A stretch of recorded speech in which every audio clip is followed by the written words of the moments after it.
Welcome to our podcast. This is the Porchlight Conversations, where we get to gather and have conversations about our faith, about life, about uncertainty, struggles, all the things. I am Sandy, your host, and today I've got some really great friends of mine that I consider giants of the faith. And I've got Jonelle and Susie and Tanaya.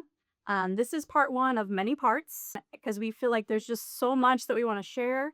We just want to uplift you and encourage you in your walk with Jesus, to build that intimacy with Him. And so we hope that through our stories that you can discover how to do that. So today we are going to be talking about our walk. And each of us have really unique stories. And I think it's important that we get to share that. We are going to start today with Susie. And so we're going to talk about how you came to know the Lord. And then if there was like a defining moment where your faith became relationship. Okay. So I was raised in a Christian home. I know church from way, way back. I can remember going to church in my PJs. I remember asking my dad one time, and having it before I was probably 5. He was getting me ready to go to church at nighttime, and I said, "Do are we going to church?" And I remember him saying, "We are going to church, and don't you ever ask again." And I did not. All right. So that was kind of a thing. I yeah. So as I probably came to know the Lord, I would say that's interesting because I know that there is a moment when you'd give your life to Christ, but I was aware of spiritual things by the time I was 8. I was pretty much hearing some of the sermons and coloring at the same time. Um, and when So even through my teens, I followed the Lord, and then I met this guy who kind of came to church, kind of didn't come to church, and I made a decision, and I kind of followed the way of the guy, who I ended up marrying. But I walked away from church at that time, and I can remember being pregnant with my daughter Angela. She was my first, and I could feel the grieving of the Holy Spirit, just this heaviness, and I knew that I wasn't following the Lord. I knew all of those things became very real, and I would walk around the little town I live in, Carruthers, and I could remember passing the parsonage there by the church, or close to where I lived, and I told God, I said, I'm so sorry I've left you, and I know you're grieved. And I can remember hearing, so it wasn't audible, but it was like in my heart, I could hear his voice say, I will never leave you. I will never forsake you. So I went home. We began to attend church, and then Angela was born. Probably the defining thing was I can remember looking at this little thing, laying her on the bed, and saying, "If this breaks, I can't fix this. I need you." And we just began to attend church. It took a little while for me to forgive myself, but that was probably the defining moment. And what's our next after the defining moment is yeah, that's it for now. Okay, perfect. Yeah. Then that was kind of my defining moment, and then the turning back to the Lord, and it becoming way more relational and real. Okay, so what does that difference look like to you? What does more relational and real look like to you? Um, I think I had to depend on God more than I did before. When you're a kid, you're pretty dependent upon what you can accomplish, plus everybody's telling you you need to do it. And there comes a point when you realize I can't do it. I get that. And then looking at this little one, I from an early age, I was bulimic and anorexic. And so I can remember even through my pregnancy, crying to Arnie and saying, I don't even know if this kid's going to be healthy. But there was such a fear. But when I could remember when Angela showed up it was a few months and I was healed. I mean, the Lord just, I began to pray, God, I love my baby. And so there was that thing where the Lord just healed me. It took a while. There were times when I would fall back, but as if you can see me, you can tell that I'm no longer. Thanks. Wants that. So yeah. So was that an answer to your question? Okay. Yeah. All right, tonight, how about you? You want to just tell us about your walk with Christ, how you came to know the Lord, and then that defining moment when that shift happened and it became relational. So, a lot like Susie, I grew up in the church. I was a pastor's kid. My mom was the children's pastor at a mega church in LA. I I ran the church. I was there. I mean, I remember growing up there and being so little that my mom was still putting me in frilly underwear. Like I remember just being old enough to be like, this is embarrassing. Colored. I was probably two. This is embarrassing. I hated those things, those little bloomers. But so I always felt like God was in my life, but I was also the kid that because I didn't have that defining moment of like going up to the altar call and all of that, that every summer at camp, I was up at the altar call, but nothing felt like it changed because nothing had needed to change, right? It was like God had always been there for me and had always walked by my side since I was a little kid. So I didn't know any difference.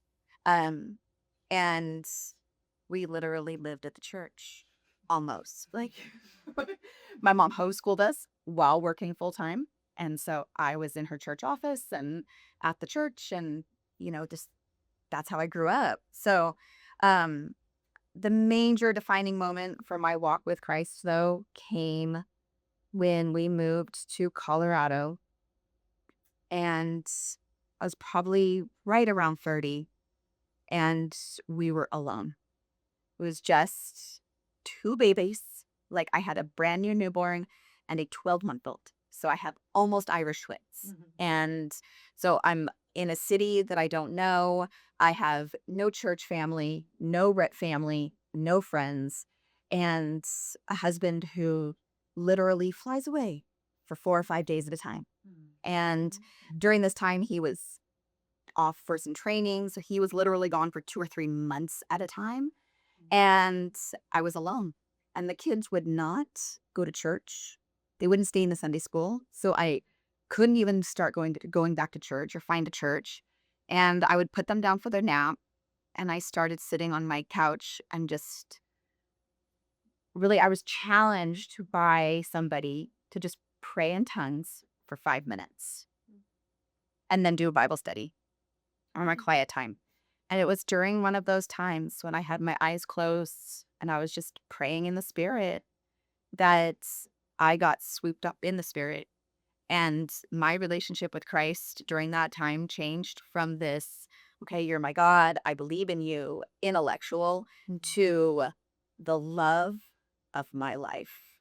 And it just became this so personal relationship that it became, I couldn't wait to every day to put the kids down for a nap because that was my time. And it was my time to escape. I called it my secret place. And it was, for the first time in my life, it went from a head knowledge of Christ and a head knowledge of, I know he loves me. I know he's with me. And there was plenty of times growing up when I knew he was there. But probably a story for another time. I also grew up with a schizophrenic grandmother who was dealt in the occult a lot. So I was very exposed to that side.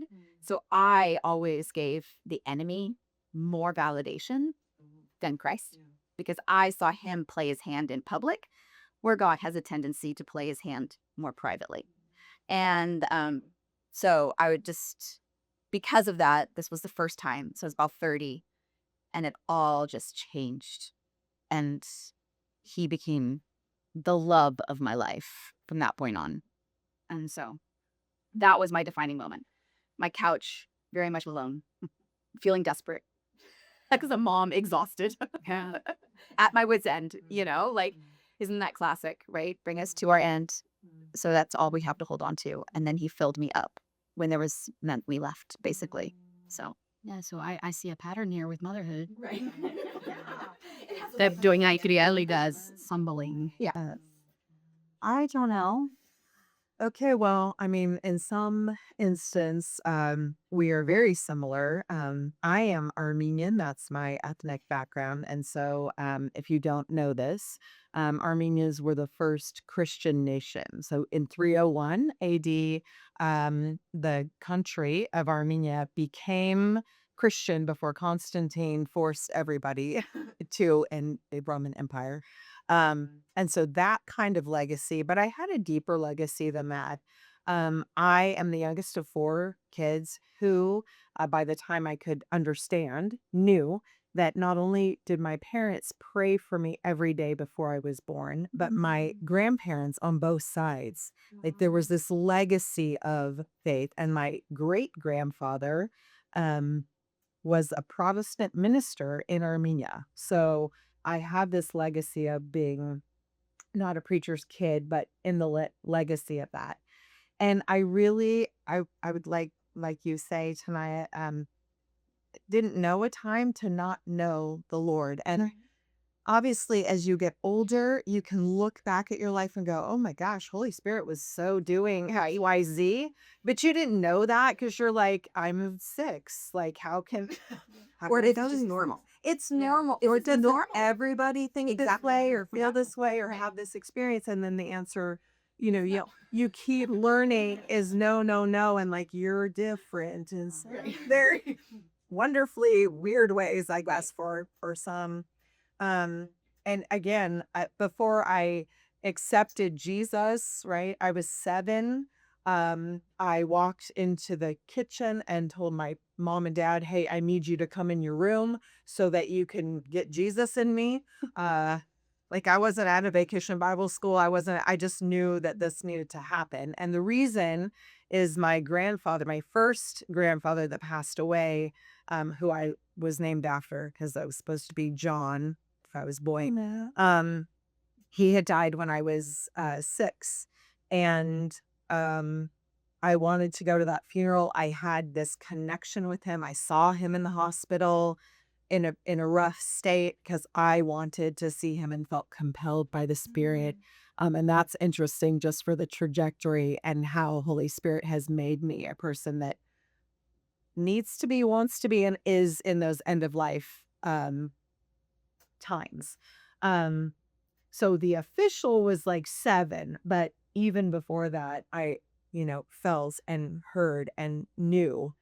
And I would say, as you were sharing your stories, I'm like, oh gosh, yeah, being a mom. Oh gosh, yeah, when this happened. Oh gosh, yeah.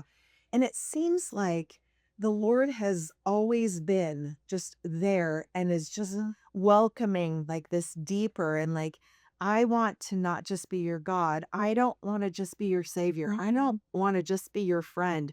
I want to be your lover. I want to be your best, your everything. I want to be the voice behind you and in you. And so for me, it has felt like maybe onion, like just coming closer and closer to it.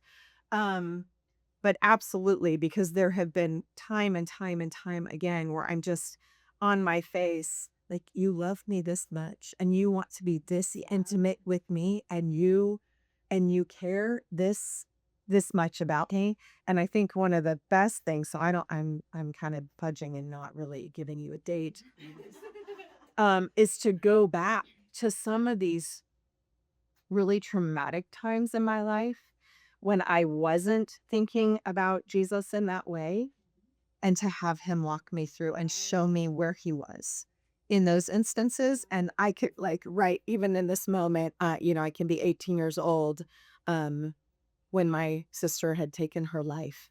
And I was like, Jesus, where were you in that? Why did you leave me by myself? And I'm showing me, but he was absolutely with footprints in the pay of me.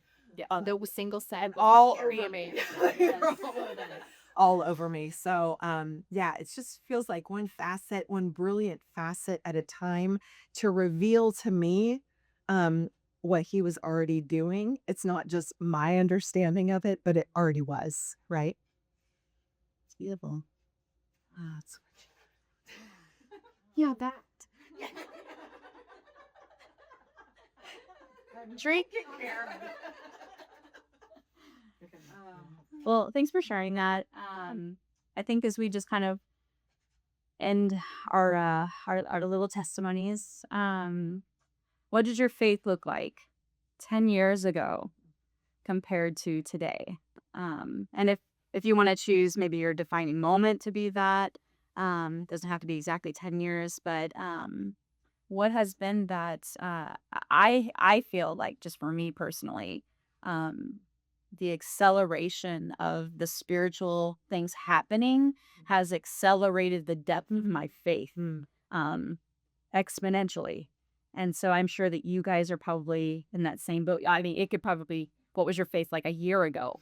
But yeah, so you choose like this like acceleration of growth and where you were and where you are today. So maybe we'll start with John Allen. Let's go back. for sure. So 10 years ago, in the depths of a teenage daughter who was not interested in living, yeah. And then again, like all of so I'm an ordained pastor. I have these roles, and how can I be this person when I have a child who's acting a fool or doesn't want to be here, XYZ? And that was basically a 10-year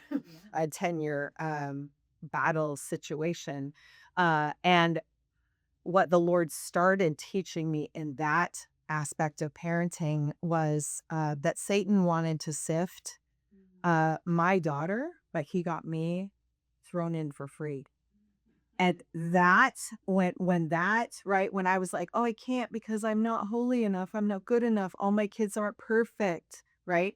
And then the Lord showed me that, and I was like, oh, sorry, oh, hell no, like, so no, to really stand in the Lord and to rest in Him, and that this is right. If this kid breaks, when you said that, like, if this kid breaks, I'm like, no, it's when they break. Scared. Yeah. And how many times? Yes. And this kid too, right? So I would say that really changed the trajectory of the way that I battle spiritually, that I come against the evil one, and that I listen to the truth of God, of who I am and what my purpose is on this earth. Yeah. Awesome. All right, Tanaya. Just trying to think. we're talking. I'm sorry. Define a moment. And I think for me, it goes back to those quiet times on the couch. You know, finding my face became my face became more real than what I even see here on earth, you know, in those moments. And that's something I can cling to. Like, I also learned during that time, which just also I could see God teaching me through all my childhood with watching stuff with my grandmother and the way my mother had to battle this in the spirit front and so many things. But learning how real the spiritual side of life truly is, and the spirit battles that we can, you know, we have a whole realm that we can't see with our physical eyes necessarily, but we can feel with our spirits. And it was during that time that God made that so abundantly clear to me that that became almost more real than what I experience here, which then helped just open up so much in the word for me and in my prayer life. And that was such a defining, that my prayer life changing so much. And of course it's waned with life events and everything. But yeah, just realizing how tangible and real my God truly is, you know, I think is what definitely changed like my DNA. You know, like, so down that like nobody could convince me that he isn't right here with us. existing, that he's not right here in this room sitting next to us. It's like the presence is so strong for me when I choose to acknowledge it and be like, yes, okay. And which allows me then to walk through fire and be like, okay. Or like the scripture says, to walk through deep waters, and not be swept away.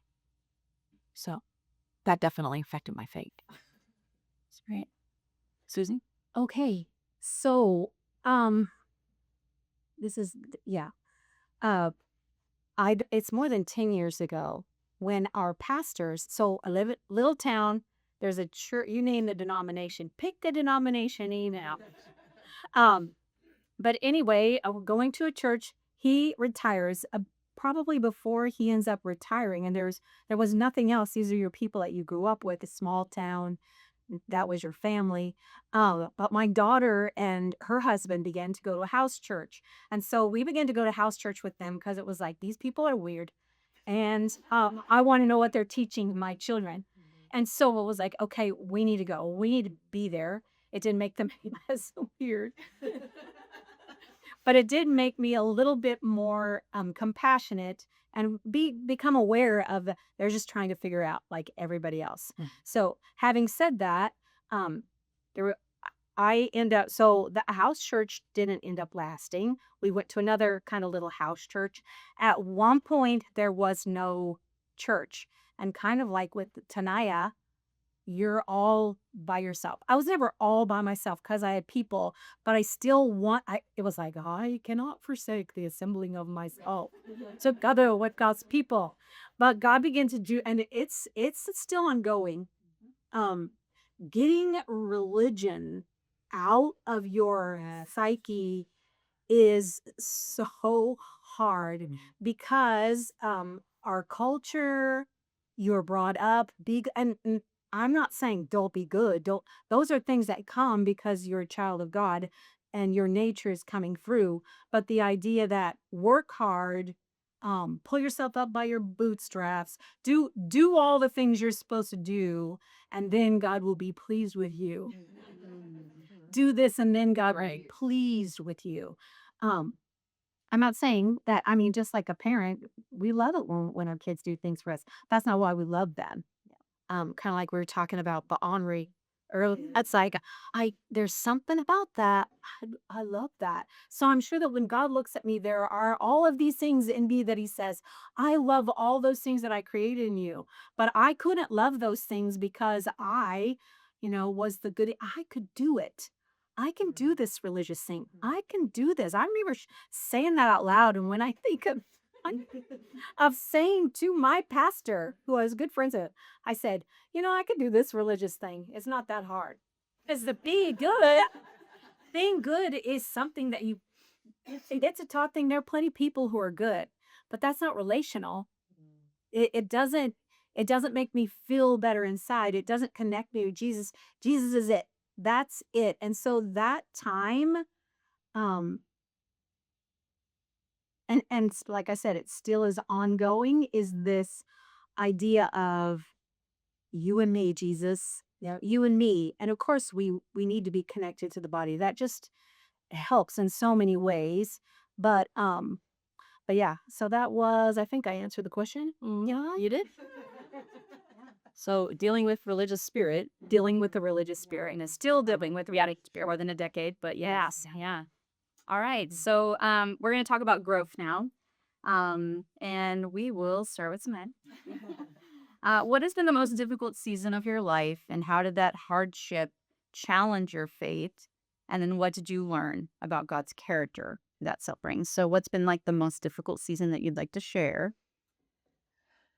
I'd say the one that we had 2 later term miscarriages before we had the 3 beautiful miracles that we have now.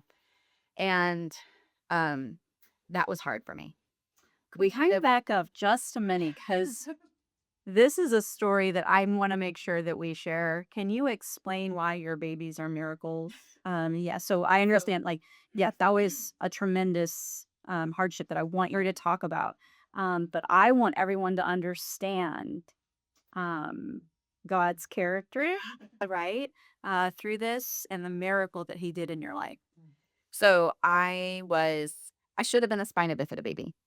So I have everything but the open spine at the base. I do have a few issues at the bottom of my spine, but the doctors are like, you should have. So a lot of spina bifida babies are born with one kidney and a bicuspid uterus. And so anatomy that's off, not just the spine. Um, and so the fact that, so I was born with just one kidney and a bicuspid uterus. So that's where my uterus is open like a flower. Most everybody is like that until they're 3 when it closes up. Well, mine never closed. And so we went year not knowing until I was 17.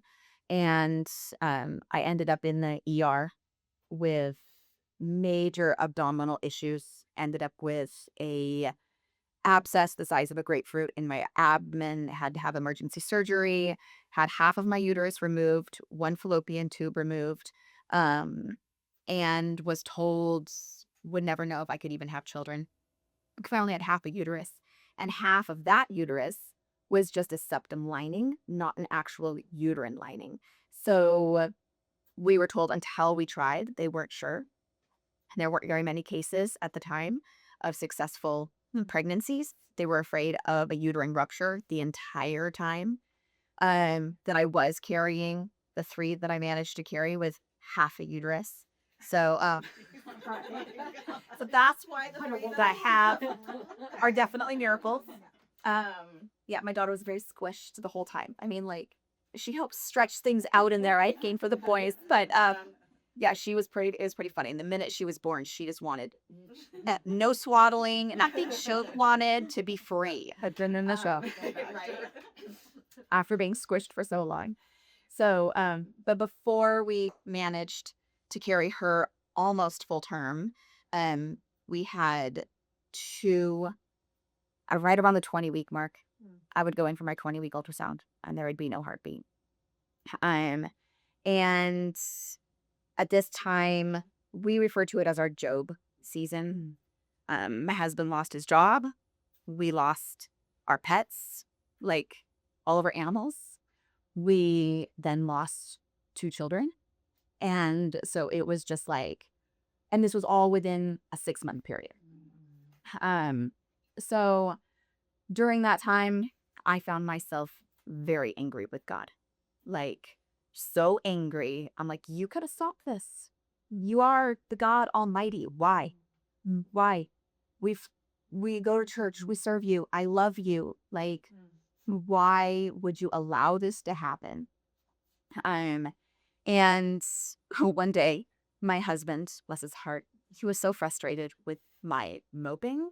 And I was, postpartum because of the hormone drops, but also depressed from, mourning the loss of now it had been 2 children. And he was like, I'm done. He's like, I came home from work that day and he had set up 2 chairs outside in the backyard under a tree.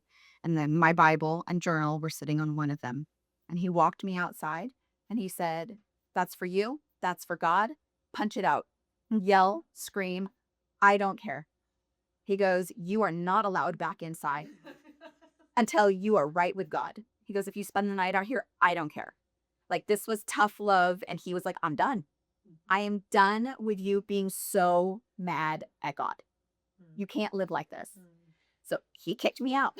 And literally, I watched him go back and lock the door. And I'm like, crap, you're serious.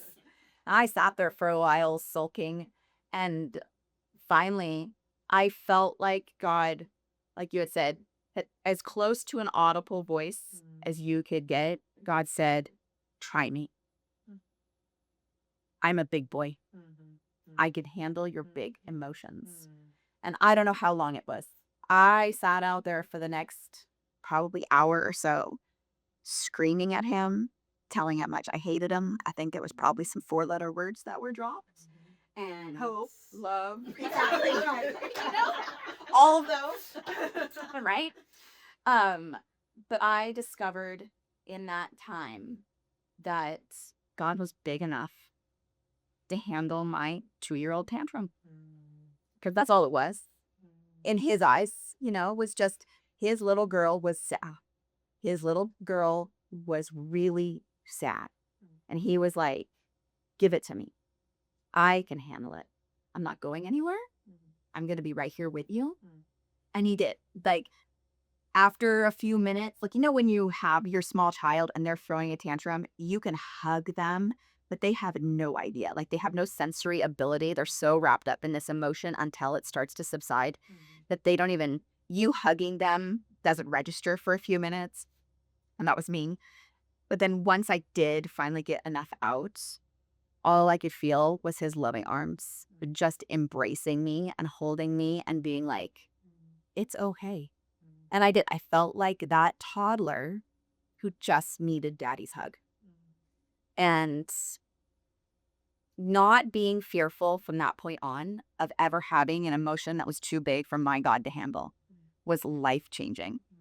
Because it's like, he gave me permission to be mad at him. Look, I'm big enough for you to be mad. It's okay.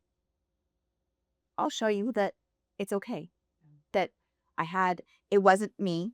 It wasn't, that there was a plan. And it wasn't, he definitely dropped into my heart that it truly felt like a Job season, that God wasn't the one that caused this to happen. There was other circumstances involved. But sitting there in the yard, that was a major turning point for me of my God is big enough. So, Well, and I'm sure that shift in perspective has gotten you through some other hard times. oh, big time. Yes. Like he knew that probably wasn't even the hardest time of my life, but that was the point that moment in the yard. I don't believe that God caused the miscarriages. I don't believe that he, we live in a fallen world, and it's just crappy things happen, but he's there with us no matter what.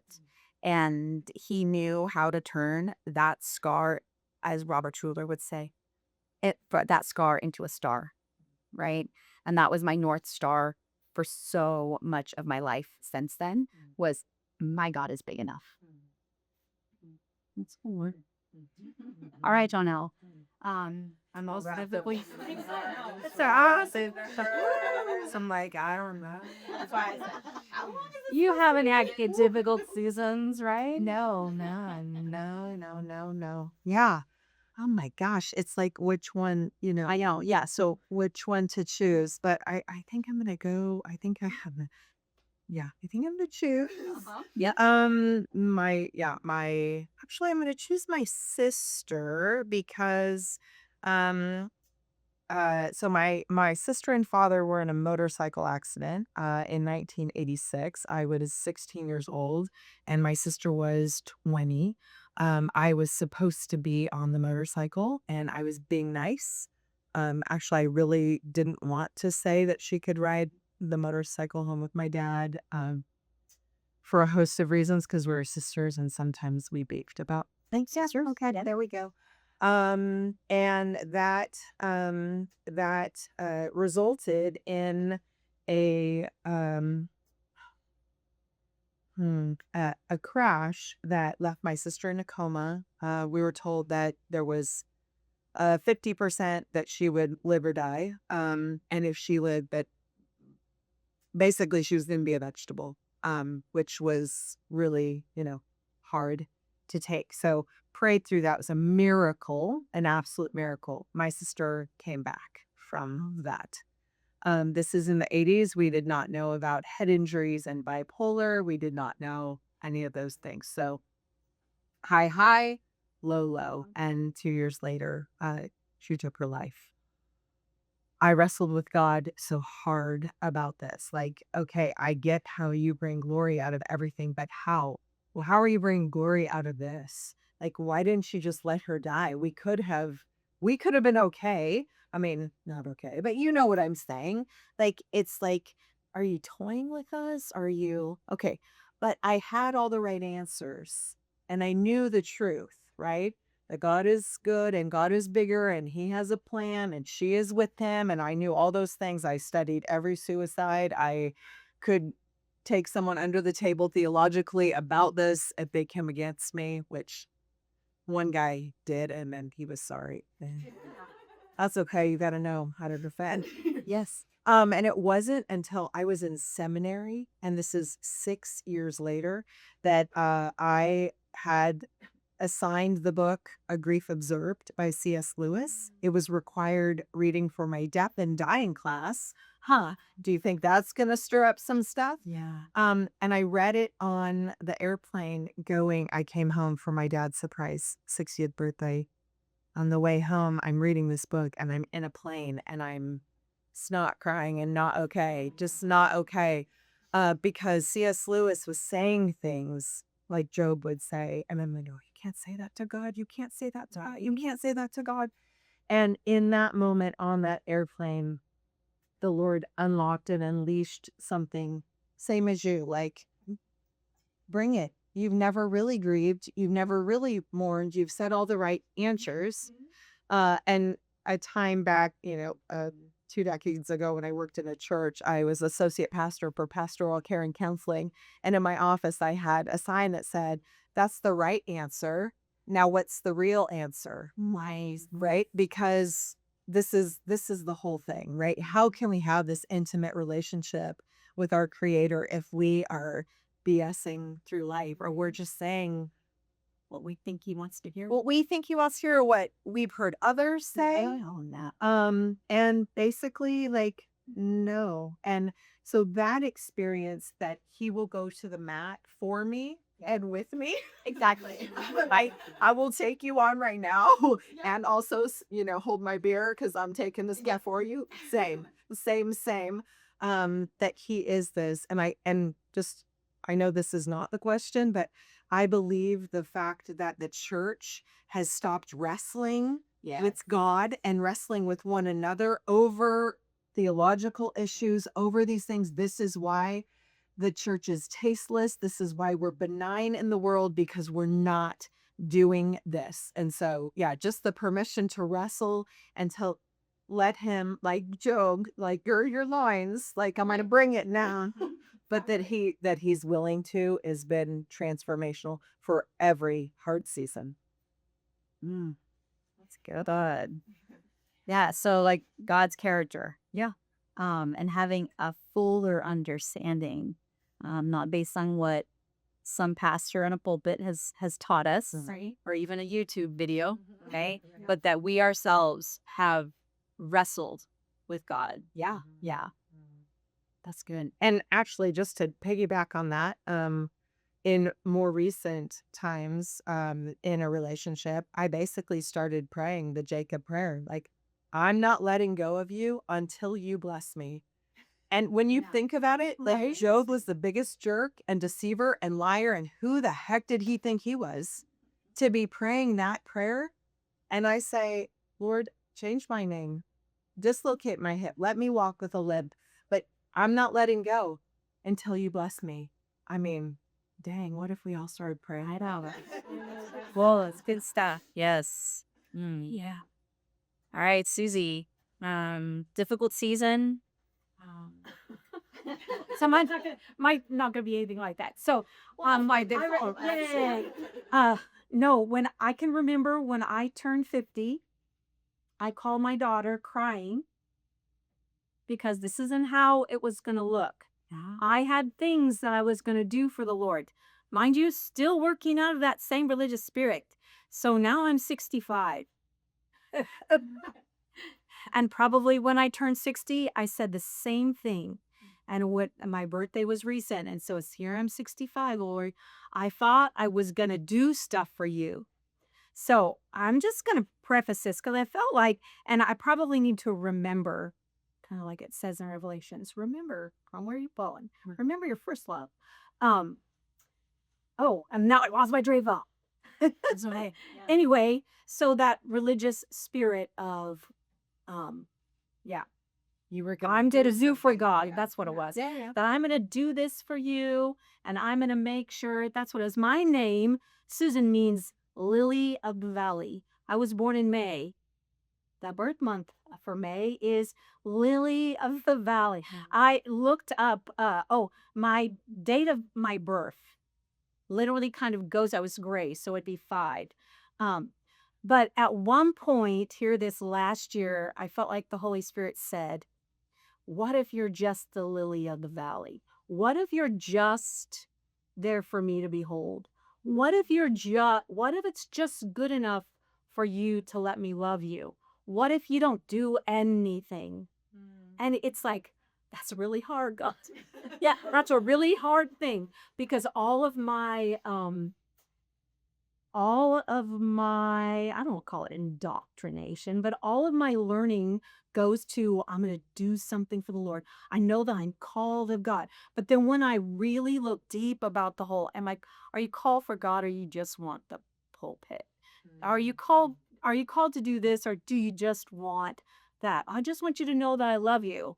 Well, that's really easy. You know what you do? You sit in his presence and you say, I love you.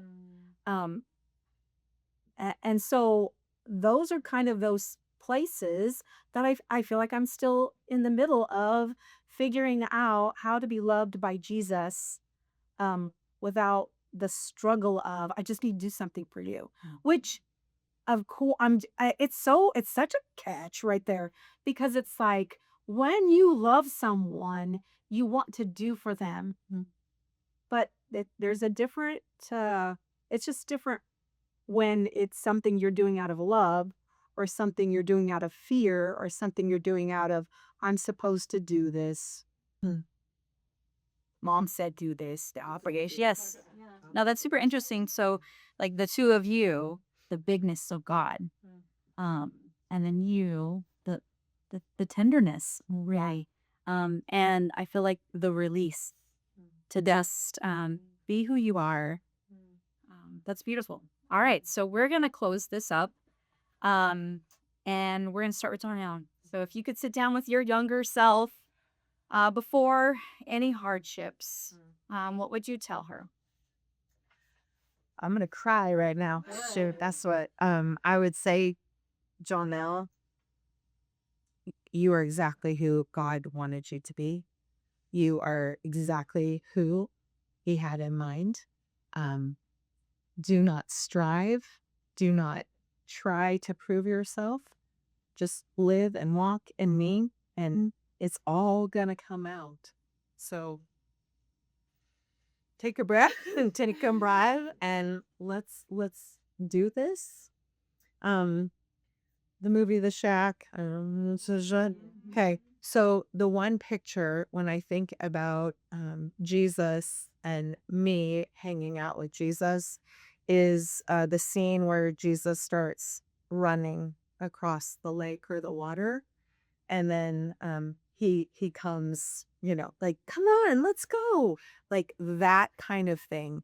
I think I would give younger Jonelle, this is what it looks like. It's gonna be fun. It's gonna be crazy and an adventure. Just follow him. Just go. I think that would be it. All that, Susie. It's okay. I'm going to read this little poem because I feel like it kind of sums up what I've been saying. Whoops. Am I there? There we go. And so there's only just a little part of it. It's just kind of 3 little poems. I'm just going to read the one little part. And it's called Butterfly. Wahaha. This is the sweetest ugly that I have ever seen. The beauty of the struggle in the cold, the cruel, the mean. The sacrifice of self-denial, the jerk, the push, the scream. In moments as a butterfly, I'll only feel a dream. Stretched out wings of promise, anxious to take flight. The knowledge now made wisdom through what seemed an endless night. Stretched out wings of freedom, though once bound to the earth. The true gift of the butterfly is to know the struggle's worth. And so even though at 65, I feel like I'm still struggling, that In the other ones, there's a couple more in here that were kind of brought this one to be. But in it, it was a conversation between God. Why does this look like this? And this isn't what it was supposed to be. And this is a cruel joke. And God says, I'm not changing the struggle, even if you want me to change the struggle, but I'm watching you. I'm not letting you go. And so that probably, I found this the other day, just looking through some stuff, and I was like, what? I forgot that I had this. And so, yeah, that's kind of the what sums up what I feel like is happening right now in my stud. Okay, it's my I would probably tell her, you're enough. God's big enough, and He got your back. Like, just hold on. The ride's gonna be wild, but just keep your eyes focused on Him, and remember you're enough.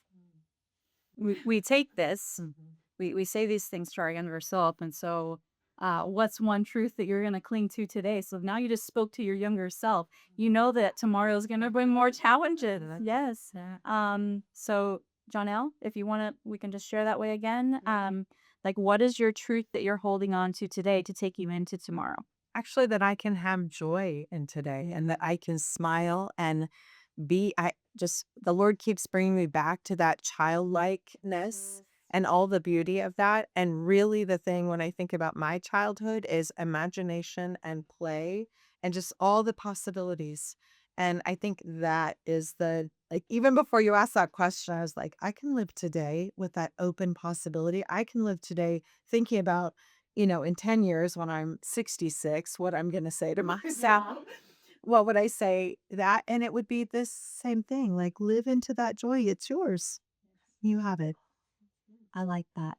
So, I think that I would say to myself, you need to remember, I like yours. I like your other one. You're enough. You need to remember, I will never leave you and I will never forsake you. That God is always saying that to me, always from. So that's kind of my think. God's got me. Yeah. I probably say similar. Like, when you were saying, like, when I was in college, Jeremiah 29:11 was a big one. I'd probably still cling to that today. I know the plans I have for you. They're not to forsake you. Right. They're to be with you, to grow you, to bless you. Even if the blessing doesn't always look like the world's blessing, and to remind myself to look at the joy of the little things, even just if that means sitting like this morning with a little 2-year-old horse wanting cows, like just to breathe in the moments of God's creation and to take in those moments. And because so much can get so heavy, and I think because of that, I fail to see a lot of times when we are in the midst of a storm, the little things. Yeah. And those things just carry you so far, those quiet moments where you can just feel God's heart, Absolutely. Well, thanks for joining us for our first conversation on the porch. Many more to come. So if there's anything else that you guys would like to end on, otherwise, all right. Thanks a lot, and we'll see you next time.